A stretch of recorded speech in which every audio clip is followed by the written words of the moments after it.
Assalamualaikum warahmatullahi wabarakatuh. Alhamdulillahi rabbil alamin. Allahumma salli wa sallim ala sayyidina Muhammad wa ala ali sayyidina Muhammad.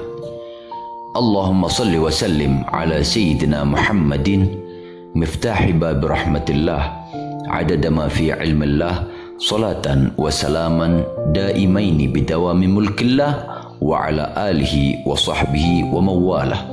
Wala haula wala quwwata illa billah. Amma ba'du.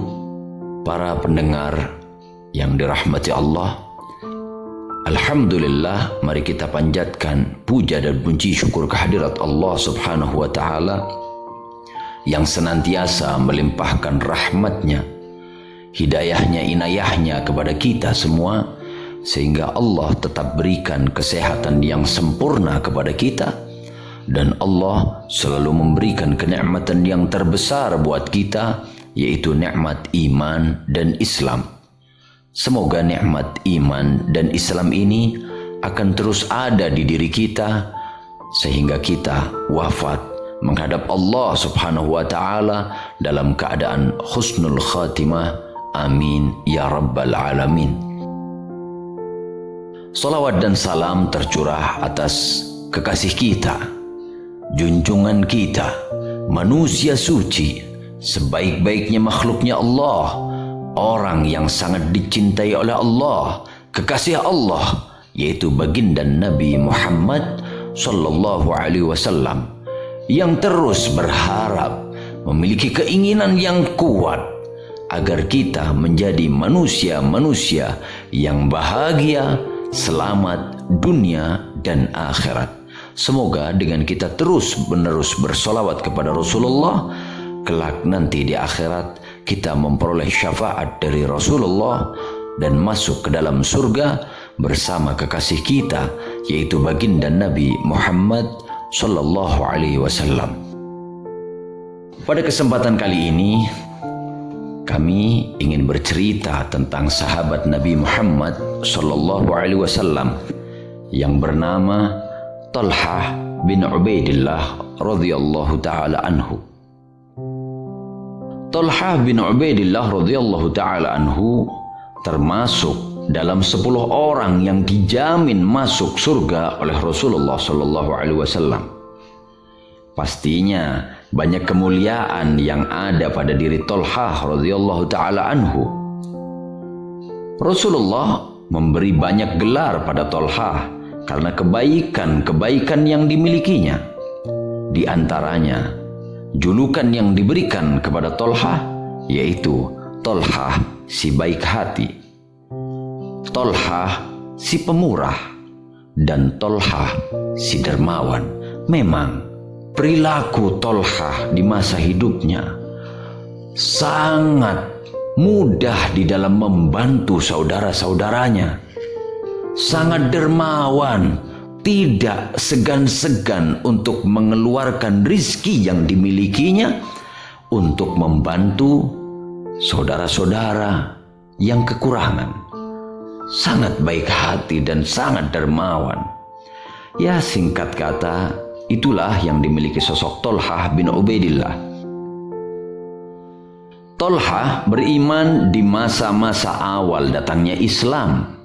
Saat itu, sepulang dari perjalanan bisnisnya, Talhah bertemu seorang pendeta di daerah Bosra. Pendeta itu memberi nasihat pada Talhah akan kedatangan Nabi di Makkah. Sang pendeta juga mewanti-wanti agar Talhah menjadi pengikut Nabi. Karena itulah yang akan membuat hidupnya penuh dengan petunjuk, rahmat, dan kebebasan. Setibanya di Mekah, Talhah langsung menemui Abu Bakar As-Siddiq. Sepanjang perjalanan pulang, dia sudah mendengar bahwa Muhammad Al-Amin sudah menyatakan dirinya sebagai nabi dan utusan Allah subhanahu wa ta'ala. Saat mengetahui Abu Bakar sudah bergabung dalam barisan Rasulullah, Talhah pun makin yakin akan pilihannya. Muhammad tidak pernah sekalipun berbohong, dan kini di belakangnya ada Abu Bakar. Pasti ini urusan yang benar, bukan sebuah kebohongan. Ditemani oleh Sayyidina Abu Bakar, Tolhah pun menemui Rasulullah SAW. Dengan penuh keyakinan dia menyatakan keimanannya. Sejak itu Tolhah pun tak luput dari siksaan. Kaum Quraisy menunjuk Naufal bin Khuwailid untuk menganiayanya dan mengancam Tolhah serta Abu Bakar. Untunglah penyiksaan itu tidak berlangsung lama. Ternyata orang-orang Quraisy merasa malu sekaligus takut. Malu karena sudah berbuat layaknya orang yang tidak berpendidikan, dan takut mengingat pengaruh dua tokoh sahabat ini, yaitu Abu Bakar As-Siddiq dan Tolhah. Ketika peristiwa hijrah, Tolhah pun pergi ke Madinah. Dia bertekad akan mengikuti setiap perjuangan Rasulullah SAW. Namun sayangnya di perang Badar, Tolhah tidak ikut serta karena mendapat tugas dari Rasulullah SAW bersama Sa'id bin Zaid. Meskipun sedih, Tolhah bisa menerima dan menggantinya di perang-perang yang lain. Sehingga terbukti ketika peristiwa perang Uhud, karena tidak melaksanakan perintah Rasulullah, banyak para sahabat yang tidak mendengarkan anjuran Rasulullah. Pasukan Islam yang tadinya unggul di perang Uhud langsung berada dalam kondisi yang terdesak. Pasukan musuh berhasil menyudutkan pasukan Rasulullah. Bahkan kondisi Rasulullah pun dalam bahaya. Melihat hal itu, Tolhah langsung maju menyerang dengan semangatnya, dengan begitu beraninya, tanpa sedikit pun rasa takut. Sehingga hasilnya, di tubuhnya terdapat hampir 70 tusukan tombak, sabetan pedang, dan panah yang menancap. Sampai ada pujian yang datang untuk Tolhah dari Rasulullah. Rasulullah pun berkata, barang siapa yang suka melihat seorang laki-laki yang masih berjalan di muka bumi, padahal dia telah memberikan nyawanya kepada Allah, hendaknya ia melihat Tolhah. Pujian Rasulullah sambil menunjuk sosok Tolhah. Alangkah bahagia Tolhah mendapat penghargaan setinggi itu dari Rasulullah. Bukankah itu berarti meski dia masih hidup, dia sudah menjadi penghuni surga? Hal itu membuat Tolhah semakin semangat beramal saleh. Meski dia sudah tahu akhir hidupnya berada dalam kebaikan, dan sudah dinyatakan oleh Rasulullah bahwa Tolhah adalah penghuni surga, tapi Tolhah tidak henti-hentinya, bahkan semakin giat di dalam menjalankan ketaatan kepada Allah dan menjalankan perintah-perintah Rasulullah Sallallahu Alaihi Wasallam. Inilah sosok Tolhah yang patut kita teladani. Semangat ibadahnya, semangat berjuangnya, semangat untuk mengikuti anjuran dan ajaran-ajaran baginda Nabi Muhammad Sallallahu Alaihi Wasallam. Sejak muda, Tolhah dikenal sebagai pebisnis ulung, seorang pembisnis ulung. Dia juga termasuk dalam jajaran pebisnis sukses yang kaya raya. Namun, banyaknya harta bukan membuat Tolhah menjadi gembira, menjadi lupa dengan Allah. Dia justru mengeluh sedih dan pusing pada istrinya, yaitu Su'dah bin Auf. Sampai istrinya bertanya, "Apa yang membuatmu sedih, wahai suamiku?" Tanya Su'dah binti Auf ketika melihat wajah sedih suaminya beberapa hari ini. "Harta yang ada padaku amat banyak, hingga itu membuatku sedih dan pusing," jawab Tolhah. Kemudian istrinya menjawab, "Janganlah pusing, bagikan saja harta itu," ujar istrinya. Nah, berbeda zaman sekarang.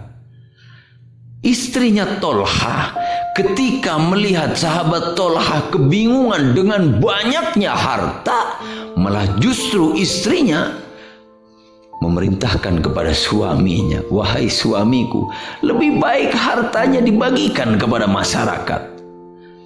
Apakah zaman sekarang wanita-wanita seperti itu?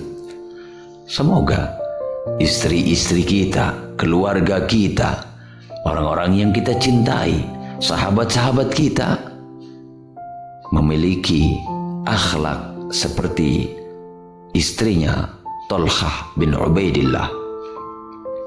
Kemudian Tolhah pun langsung memanggil masyarakat di sekitarnya. Semua harta yang ada dibagikan pada orang-orang yang sudah berkumpul, sampai tidak ada sisa sedikit pun. Subhanallah. Menurut Jabir bin Abdullah, Tolhah adalah tipe orang yang sangat pemurah. Dia senang membagikan hartanya tanpa perhitungan. Tolhah juga sangat perhatian terhadap kesejahteraan keluarganya dan orang-orang yang ada di sekelilingnya. Bahkan Tolhah membiayai pernikahan anak-anak muda dari keluarganya yang tidak memiliki harta yang cukup untuk melakukan acara pernikahan. Jadi zaman itu banyak orang-orang yang kepingin menikah namun tidak memiliki biaya. Tolhah siap untuk membiayai itu semua. Subhanallah. Sa'id bin Zaid radhiyallahu ta'ala anhu yang pernah bepergian melaksanakan tugas bersama Tolhah pun pernah berujar, "Aku tidak pernah melihat orang yang begitu pemurah memberikan harta, pakaian dan makanan selain Tolhah bin Ubaidillah." Semoga sifat pemurah, sifat dermawan yang ada pada diri Tolhah bisa kita contoh dan bisa kita tiru, bisa kita terapkan dalam kehidupan kita sehari-hari. Amin ya Rabbal Alamin.